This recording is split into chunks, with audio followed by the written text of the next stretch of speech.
Hello, everybody. I'm back. This is Chef Boya Lee or Chef Boyador, whatever you want to call me. It's cool. Just don't call me late for dinner. Okay. In case you want to know what we're making, I'm going to see if you guys can guess. We got some yellow corn flour. Got a couple of bananas, very ripe. Baking powder and an egg. Oh, wow. You guessed it. We're making Brinhola. All right. I'm the only one taping here, so I'm going to have to piece this together for you in stages. All right. We'll get right back to you. Thank you. Okay, everybody. This is the best I can do. I have a fixed camera over here. So now I can talk about what's going on here. Excuse me. I'm just getting over bronchitis. Got a little cough. 2 ripe bananas. Not bruised, but ripe. Oops. Probably actually not. These are big bananas. 2 medium-sized bananas. And what you want to do is you want to mash it down. As you can see, Cape Verde says there's a lot of cornmeal, corn flour, but they make it themselves there. Back in the day, I don't know if they, I'm sure they bag it now and everything else, but when the corn grew over there, they would use like a mortar and pestle, but a real large one, and they would really mash their corn. You can see videos on YouTube, and I found it interesting. And I guess, my guess is they got to a consistency with the cornmeal, so you can make a lot of dishes with cornmeal. In this case, we're using corn flour, which I would think that you just mash it even more to literally turn it into a dust. Alright, so what we're going to do is we're going to get this mashed here. That's right. In case you just joined us, we're making Brinhola.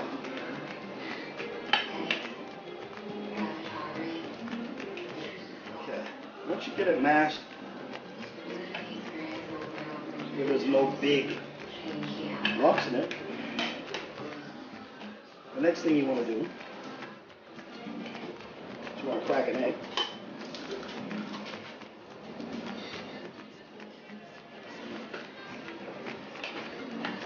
Get that egg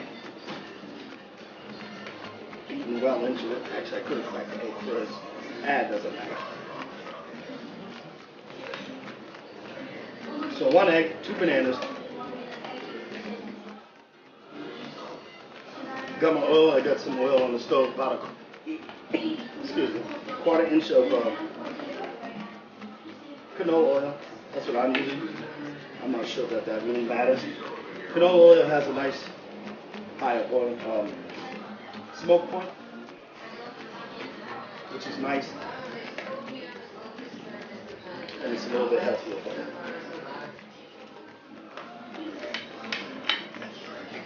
All right. At this point, I'm going to add in a 1/4 teaspoon, or thereabouts,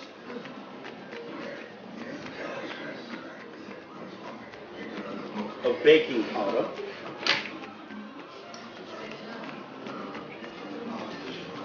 Then I'm going to add 5 tablespoons of corn flour and work that in. I'm going to use like 5 heaping tablespoons. I mean, not overly heaping, but let's take a look.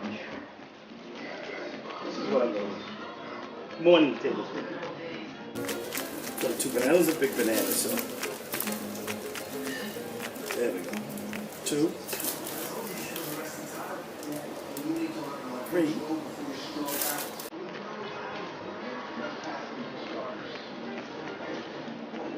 4, and 5.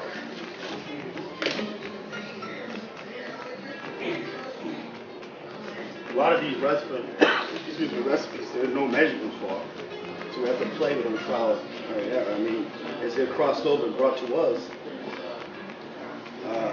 you may find out there was no well-written recipe for it. And that's what our generation, that's what we used to do before we passed over. Is make sure that we get this all down and turn over. Anyways, this is what I have for a mixture.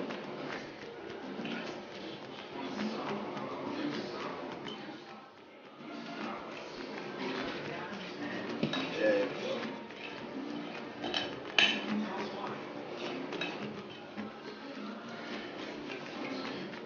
Now my mixture, I may have put a little bit too much corn flour. A little bit, I might have went a little heapy crazy. Maybe not, we'll find out. It's looking better now that I mixed it up. I'm getting that right, I'm just going to turn up the heat of my oil.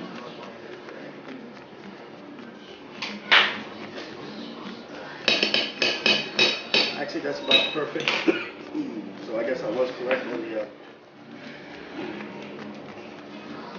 mixture. We're going to find out when I actually make it. Alright, so let's see what we got. I like that consistency. It should look similar to that. Roll right off your spoon when you drop it into the, but not very quickly, when you drop it into the hot oil.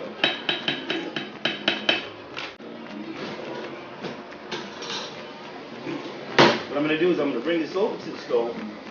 I can't hold it. Let me see what I can do.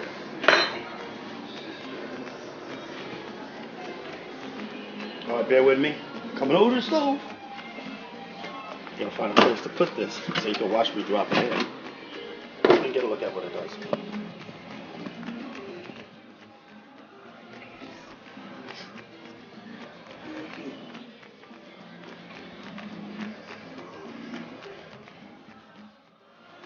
Okay.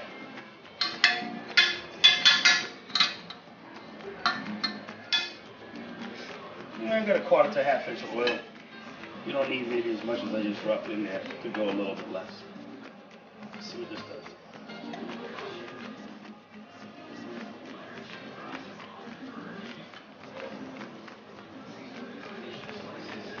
Just let it roll right off the spoon into the hot oil.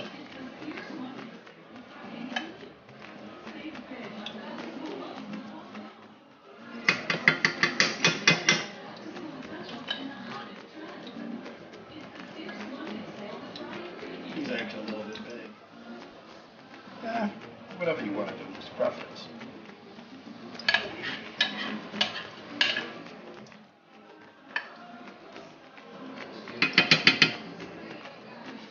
I'm not going to crowd them, I'm going to let those go here. Get a nice set of tongs. Would be very helpful. Preferably something with not a rubber tip to it.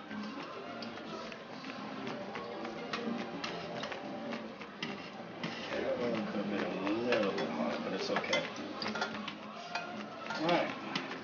Just let this do its thing. I just want to make sure it didn't stick to the bottom. I'll let that cook. You guys can stay right with me.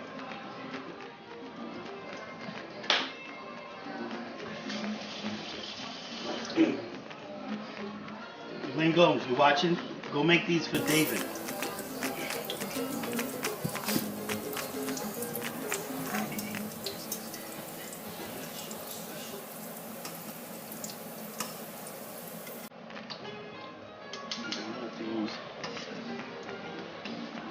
Tricky to turn these.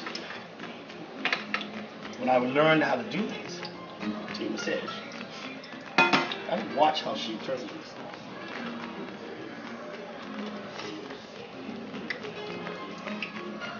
That'll do. That'll do. I'm going to cook them a little bit more before I start flipping them.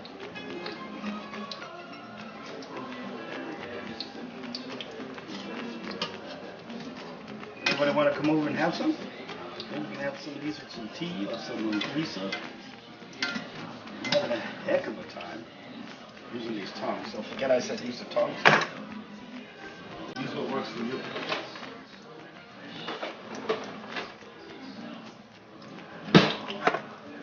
I'm just a cook.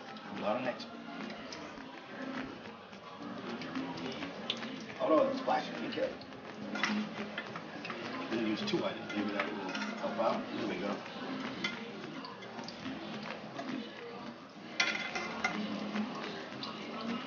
I definitely could use a little less oil. That's okay.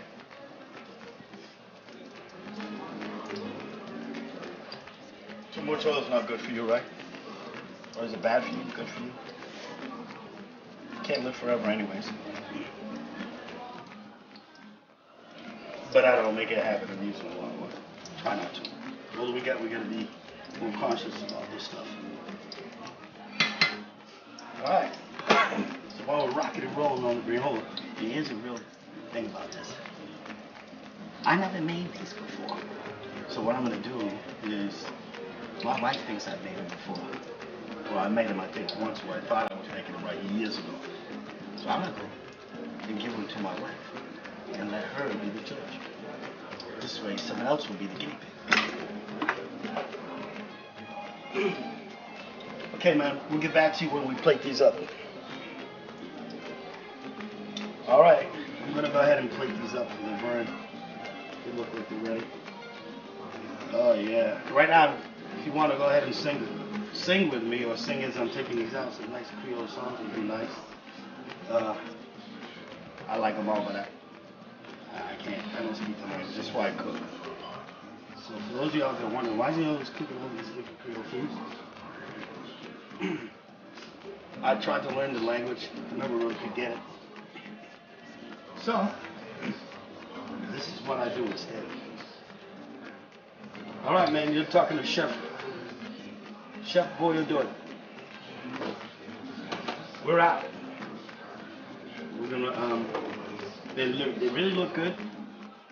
I hope they're good. I'll let you know. Thank you. All right, there you go.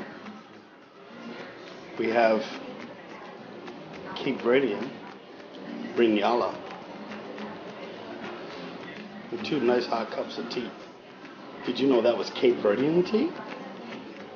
Who could tell me a little bit about Cape Verdean tea? Okay, I'm going to go ahead and let you know the secret of Cape Verdean tea. It's this simple. I'm a Cape Verdean. My name is Rocha. I made the tea that makes it Cape Verdean tea. My rules, my house. Goody goo goo. I'm out. I'm going to bring this to my lovely wife and see how she likes it. Hi, Pauline. She's testing out the Brinhola for us to see if it's authentic. She just had some recently. Delicious. Really, is it good? Just like what we had? Mm-hmm. Okay, because you don't have to lie because, I'm your husband. No, very good. All right, I man. would try like a little more banana. A little bit more, maybe I put a little bit too much corn flour. I put 2 bananas. But it's not too sweet, so that I like. Right, I didn't want to make it too sweet. It's not too sweet, but I think a little more bananas. Okay, so next time, for those of you who've been following me, I made a little bit too big of heaping tablespoons,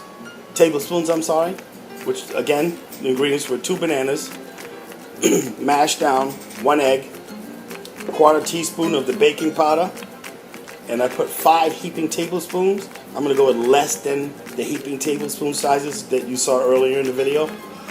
And that's about it. Thanks for tuning in with us and hanging out at the Rocha house. See you later. Say bye, Pauline. Bye.